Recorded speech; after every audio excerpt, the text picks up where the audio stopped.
The sun was barely up when the sound of engines shattered the quiet of Hollow Creek's only mechanic shop. A sleek, candy-red Ferrari LaFerrari pulled up, followed by two matte black SUVs.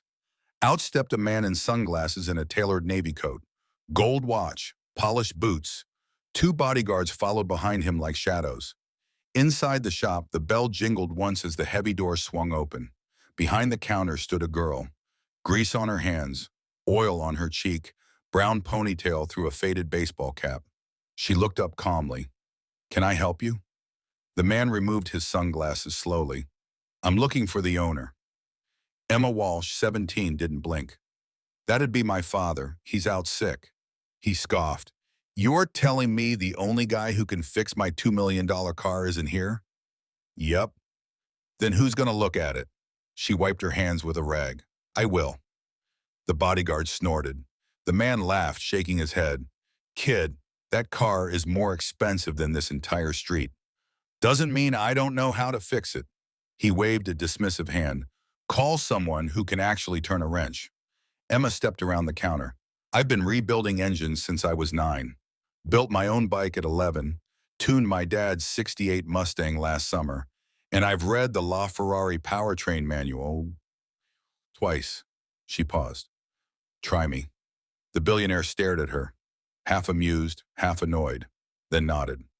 "Fine, 10 minutes. Impress me."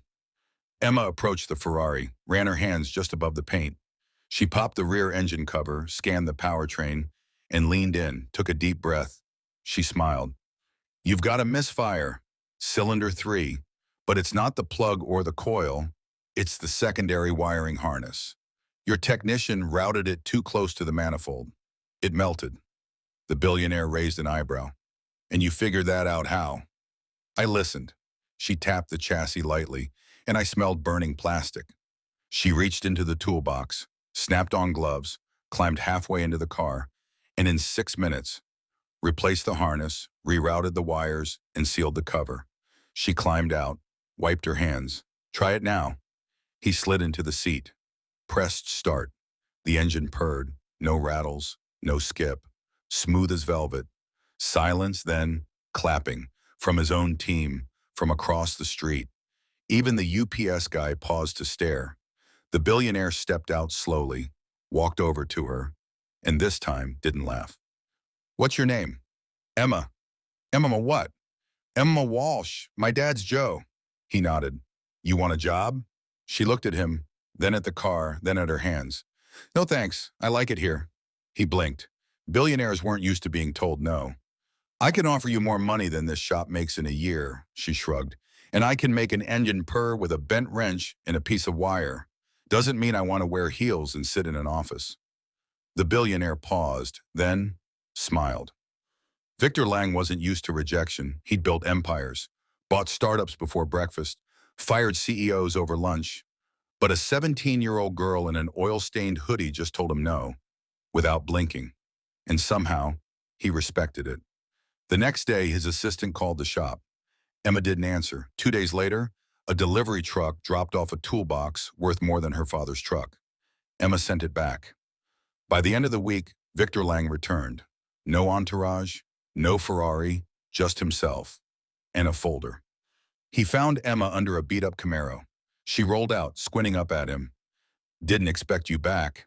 He handed her the folder. Inside, a full-ride scholarship to the National Institute of Automotive Engineering. Housing, tools, custom mentorship program. No strings. Emma looked it over, then up at him. "Why?" He shrugged. "Because you're the most gifted, natural mechanic I've seen in 30 years. Because talent like yours shouldn't be hidden in small garages. Because my first real break came when someone believed in me, and it's time I paid that forward." She closed the folder, thought for a long time, then nodded once. "Okay, I'll think about it." That fall, she enrolled, top of her class, famous in her field before she turned 20. Her thesis?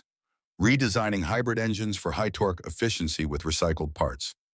Victor sponsored the patent. 3 years later, Emma opened her own performance shop. Not just a garage, a learning hub.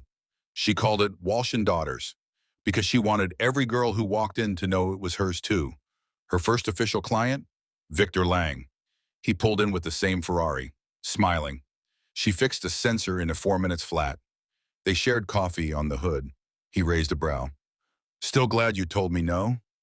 She smirked. Best decision I ever made. Above the counter, a sign hung in bold black letters. We don't just fix machines, we fix assumptions. And Emma? She didn't just make engines hum, she made the world listen. Thank you for watching. If you want to get more of that kind of stories, press like and check out our channel.